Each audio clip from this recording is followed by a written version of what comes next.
طيبا مباركا فيه كما يحب ربنا ويرضاه وأشهد أن لا إله إلا الله وحده لا شريك له وأشهد أن محمدا عبده ورسوله صلى الله عليه وعلى آله وأصحابه أجمعين أما بعد.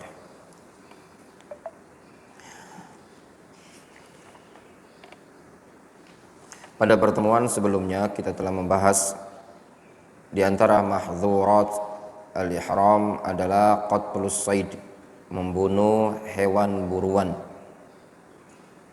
Dalam hal ini para ulama ijma' sepakat apabila seseorang membunuh hewan buruan ketika sedang berihram, maka yajibu fihi al-mithlu, maka wajib pada dia untuk memotong hewan yang semisal. Adapun rinciannya disebutkan ada dua kondisi. Yang pertama, ma qadha bihi sahaba fayurja' ila qadha'ihim. Sesuatu yang sudah ditetapkan keputusannya oleh sahabat maka dikembalikan kepada keputusan sahabat. Seperti an-na'amah, burung onta. Maka apabila ada yang membunuh atau berburu burung onta, maka hewan yang disembelih oleh dia damnya berupa badana, berupa onta itu.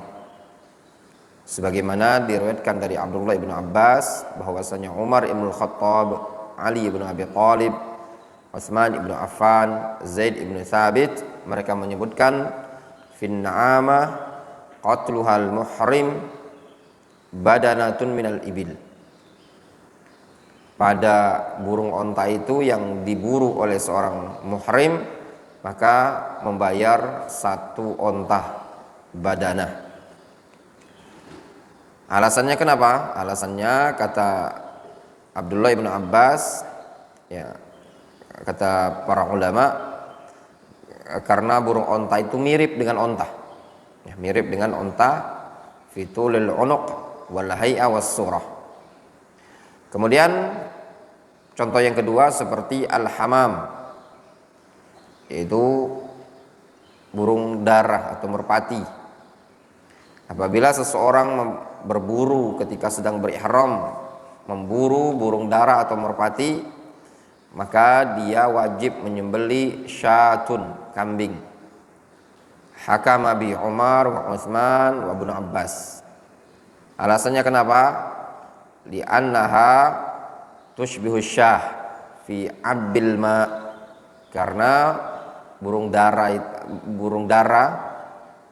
itu mirip, darah atau merpati hamam tadi mirip kambing ketika minumnya. Ya, ketika minumnya dia tidak matuk-matuk. Tidak matuk-matuk, beda dengan burung yang lain. Kalau dia minum matuk gitu. Matuk-matuk gitu. Nah, kalau burung dara tidak. Annal hammam ya'ubbul ma'abban wala yashrab kama yashrab sa'ir tayr naqran. Ya. Jadi dia minum, ya.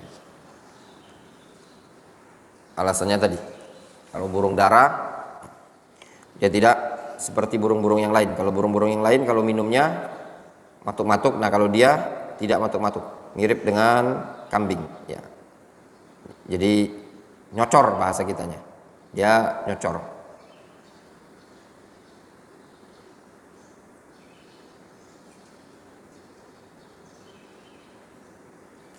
Difahami?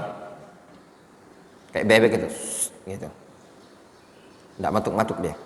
Itu burung darah. Cuma antum lihat sendiri nanti burung merpati apakah seperti itu. Ya. Paham kan? Nah, ini ijtihadus sahabah.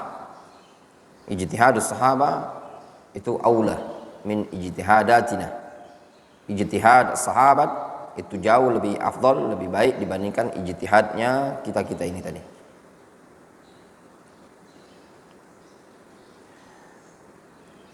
Yang kedua, kondisi yang kedua, sesuatu yang tidak diputuskan oleh sahabat. Tidak ada keterangan dari sahabat ketika orang berburu tersebut seperti kelinci, ya, arnab, atau dia memburu burung biasa atau yang semisalnya. Nah, yang seperti ini yurja' fihi ila adlain, dikembalikan kepada pendapat dua orang yang adil. Dikembalikan kepada adlain, pendapat dua orang yang adil, ya. Dikembalikan kepada keterangan para ulama dalam hal ini, ya, meminta fatwa, jadi bukan ngarang-ngarang sendiri. Lihat di situ Allah Subhanahu wa taala mengatakan, ya ayyuhalladzina amanu la taqtulus sayda wa antum hurum wa man qatalahu minkum muta'ammidan fajazaa'um mithlu ma qatala minan na'am yahkumu bihi dzawa 'adlim minkum. Ya ayyuhalladzina amanu la taqtulus sayda wa antum hurum. Wahai orang-orang yang beriman, janganlah kalian membunuh hewan buruan wa antum hurum, ketika kalian sedang berihram. Wa man qatalahu minkum muta'ammidan fajazaa'um mithlu ma qatala minan na'am yahkumu bihi dzawa 'adlim minkum.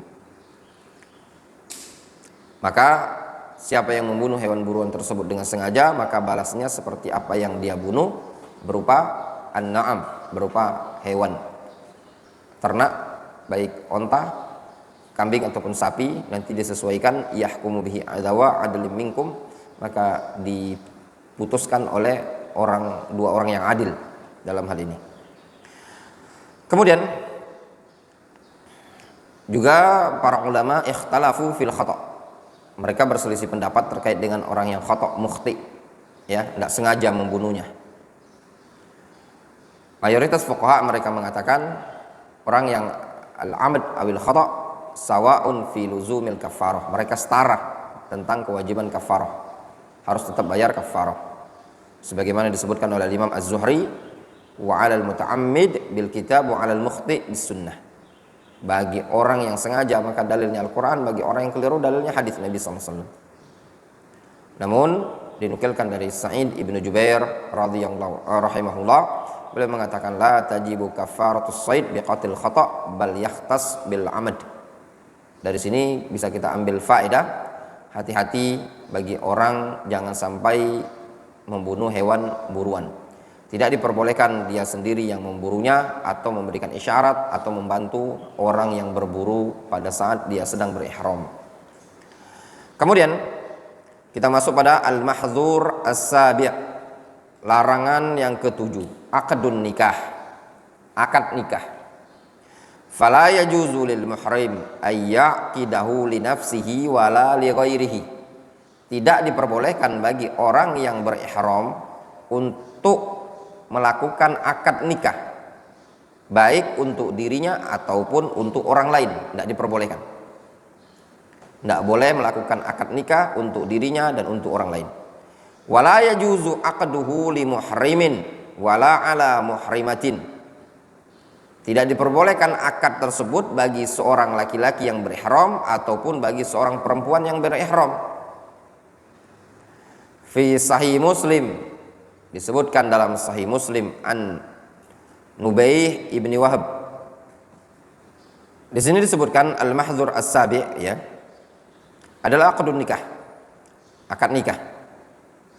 Diriwayatkan an Nubaih ibni Wahab anna Umar ibn Ubaidillah arada ay yuzawwij Talhata ibn Umar binta Syaibah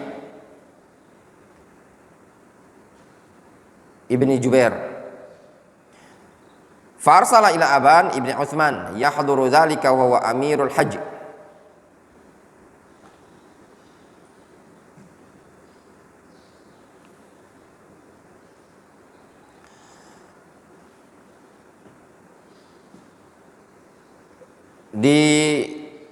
Diriwayatkan dalam Sahih Muslim dari Nubaih ibni Wahab bahwasanya Umar ibnu Ubaidillah ingin menikahkan Tolha ibnu Umar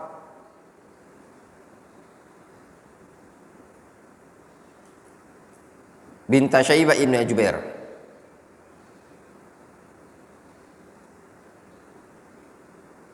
Farsala ila Aban ibni Utsman. Lalu dia mengirim utusan kepada Aban ibnu Utsman yahduru dzalik, agar menghadiri pernikahan tersebut. Wa huwa amirul hajj. Aban ibnu Utsman ini adalah amirul hajj. Amir al-hajj, ketua rombongan haji atau pemimpin jamaah haji. Faqala Aban, berkata Aban ibn Utsman ini anak Utsman bin Affan. Sami'tu Utsman ibn Affan yaqul, dulu aku mendengar Utsman ibn Affan mengatakan, qala Rasulullah sallallahu alaihi wasallam, berkata Rasulullah sallallahu alaihi wasallam, la yankihul muhrimu wa la yunkahu wa la yakhtubu. Seorang yang muhrim tidak diperbolehkan menikah, maksudnya menikahkan, ya. Wa la yunkah, tidak boleh dinikahkan. Wa la yakhtub, tidak boleh juga meminang.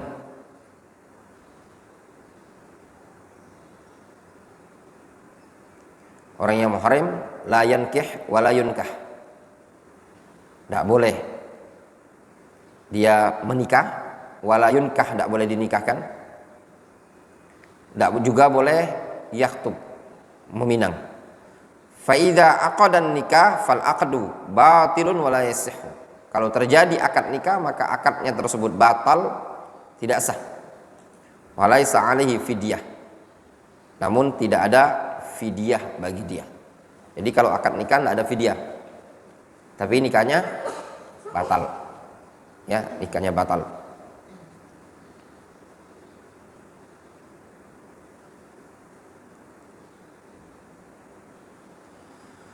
Kemudian al-mahzur as-samin, larangan yang ke-8, al-jima, jima, hubungan suami istri. Idza jama al-muhrim zaujatahu fa fi tafsil. Kalau seorang muhrim menjimai istrinya, maka ada rincian. Idza kana qabla tahallul al-awwal, kalau jima tersebut dilakukan sebelum tahallul awal, wa tahallul al-awwal yahsul bi fi'li itsnain min thalathatin. Tahallul awal itu terwujudkan dengan melakukan melakukan dua perbuatan dari 3 hal. Ramyul jamrah al-aqabah, ramyu jamratil aqabah, wal halaq wat tawaf. Kata Syekh Abdul Aziz Ar-Rajihi, tahallul awal itu terwujudkan dengan melakukan 2 perbuatan dari 3 hal. Biasanya dilakukan pada tanggal 10 Dzulhijjah. Apa tahallul awal itu? Jamratul aqabah, melempar jamrah, halaq cukur, wat tawaf, tawaf ifadah.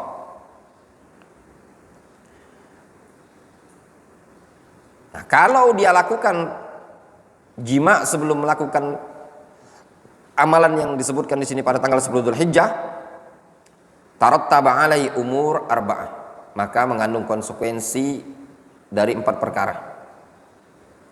Al-awwal fasadul hajj, rusak hajinya dia.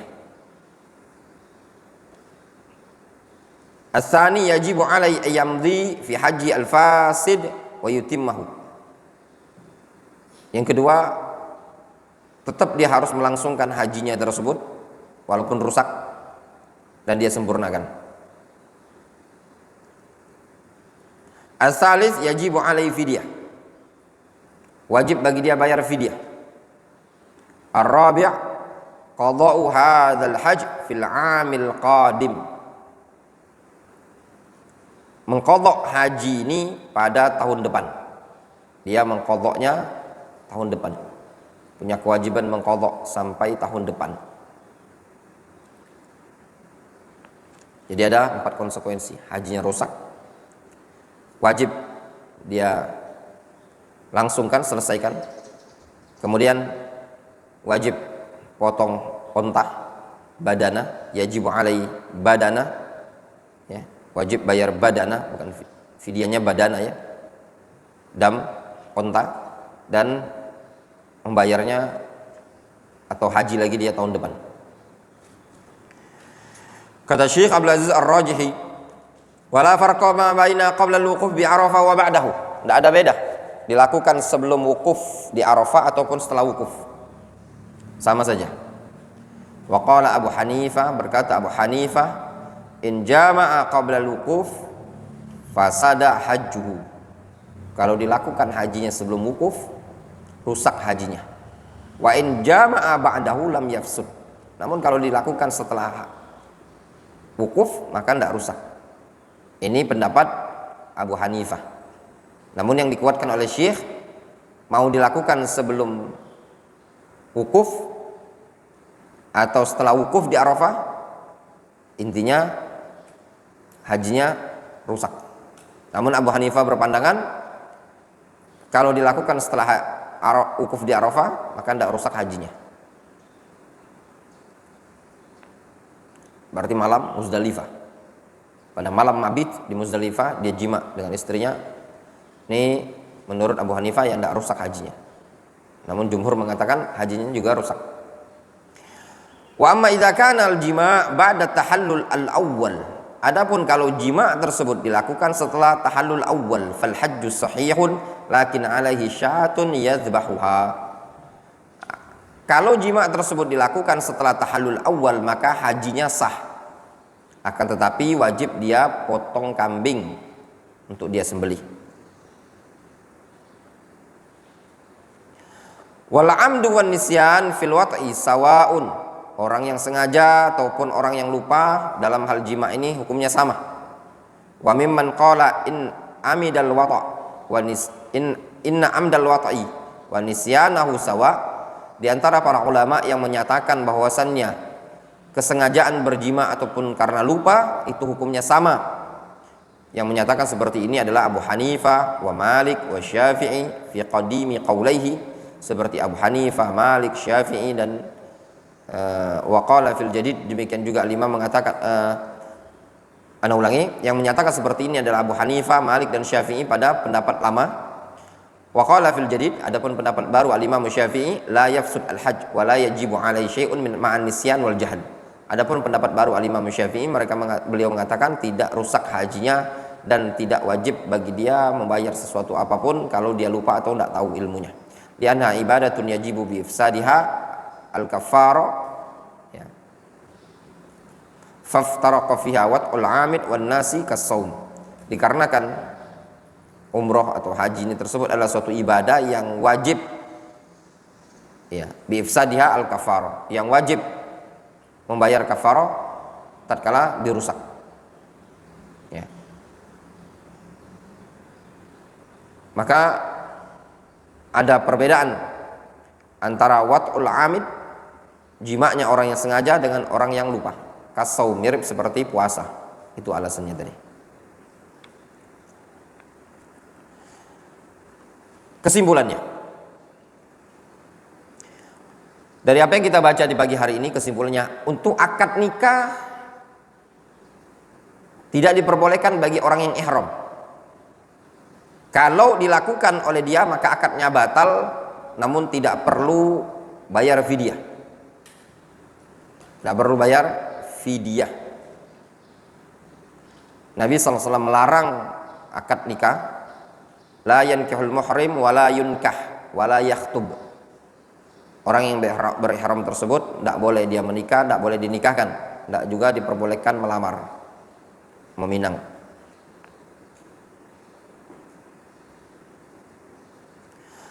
Kemudian di antara larangan ihram adalah jima'. Dia dirinci. Kalau dilakukan setelah tahallul awal, maka wajib bagi dia bayar syah, kambing. Ya, bayar kambing. Kalau dilakukan setelah tahallul awal, hajinya sah, tapi bayar dam, kambing. Namun kalau dilakukan sebelum tahallul awal, apa saja tahallul awal itu? yaitu melakukan amalan berupa salah satu dua dari tiga perkara. Ramyul jamratil aqabah, melempar jamrah aqabah, al-halaq, cukur, wat tawaf, dan tawaf. Ngambil dua dari tiga perkara ini sudah dianggap tahallul awal. Kalau dilakukan setelah tahallul awal tadi cuma kambing saja dia. Tapi kalau dilakukan sebelum tahallul awal ini tadi, maka konsekuensinya hajinya rusak dan wajib bagi dia menyempurnakan hajinya walaupun rusak. Kemudian wajib bayar badana, onta. Kemudian wajib bagi dia mengqadha haji tersebut di tahun depan. Berat sekali ini ya. Kemudian dalam bab jima ini tadi hukumnya sama saja, baik orang yang sengaja ataupun orang yang lupa, hukumnya sama. Ini pendapat al-Imam Abu Hanifah dan juga pendapat al-Imam Asy-Syafi'i pada pendapat yang lama. Demikian juga pendapat Imam Malik. Jadi jumhur mengatakan tidak ada perbedaan antara orang yang lupa ataupun orang yang sengaja. Itu terkait dengan jima. Kenapa? Karena ini perkara yang tidak tergambar, orang bisa lupa. Ya, seperti itu. Wallahu a'lam.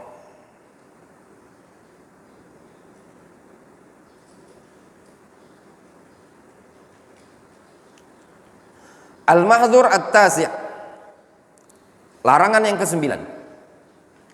Al-mubasyarah fima dunal farji.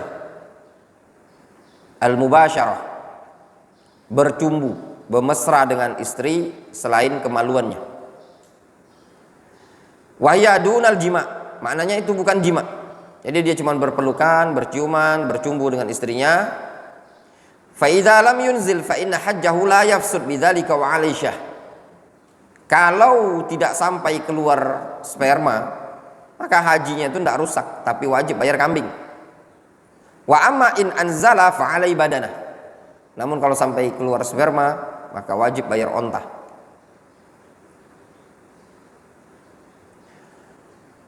Kemudian wa tughatti al mar'atu ra'saha wa talbas al makhita.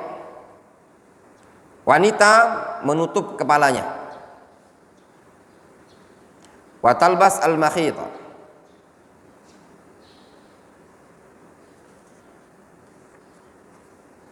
Dan wanita tersebut memakai pakaian berjahit. Wanita menutup kepala, berkerudung. Fahiya laysat karrajul. Wanita tidak seperti laki-laki. Lakinnaha tashtarik ma'ar rajul. Akan tetapi wanita itu bersyirikat bersama laki-laki fi annaha la ta'khudh min sya'riha wala min azfariha, bahwasanya wanita yang berihram tidak diperbolehkan untuk potong rambut, tidak pula potong kuku. Wala tatatayyab, tidak pula boleh berparfum. Wala taqtul as-sayd, tidak boleh wanita membunuh hewan buruan. Wala yuqad alaihan nikah, tidak boleh dilakukan akad nikah pada dia. Wala yubashiruha, tidak boleh bercumbu dengan dia. Wala yubashiruha zaujuha wala yujami'uha, tidak boleh mencumbuinya, bermesraan dengan dia, tidak boleh pula untuk berjima dengan dia. Itu terkait dengan wanita. Wallahu taala alam. Shawab, naktafi bihadzal qadar.